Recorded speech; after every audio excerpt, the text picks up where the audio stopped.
I'm really not trying to do a video per week, but somehow every episode gives me something to think about. This one won't take too long though. I'm just really glad that this week we got to see Sodachi and Nadeko interacting with each other, and I wanted to talk a little bit about something that I observed. I mentioned in my Araragi appreciation video that they both have the most in common with each other. The childhood friends who came to loathe Koyomi, the two female characters who would probably do the best without him around, and both even ended up taking leave from school. We didn't have any interaction with them in the main story, but it feels almost inevitable that their paths would eventually cross. Sodachi even says it must have been fate. It just makes sense from a storytelling perspective that Sodachi would make an appearance in this story to give advice to Nadeko. I was not disappointed with this first interaction, immediately zooming in on the mirroring of their physical appearance. You might be thinking they look nothing alike, and at a glance, of course, I agree, but it's in the analysis of their new dudes that we can see how they're doing. Compared to their first appearance, both now has short haircuts, which the characters themselves point out in the text. Their similarities are really being shoved in our faces.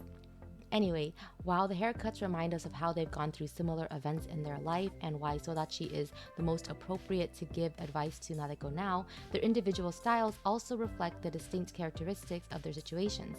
Both have their own issues to work out. First, Nadeko's haircut wasn't entirely a personal choice. Her bangs were cut to force her to reveal her eyes, so others could see into the window of her soul. She's been pushed to live openly as herself, not behind the mask of cuteness. The symbolic meaning behind her hair is exposure. Sodachi, on the other hand, cut her hair herself in an effort to change her image. But a style change could be achieved with a new color, which arguably could be more drastic of a change than a cut.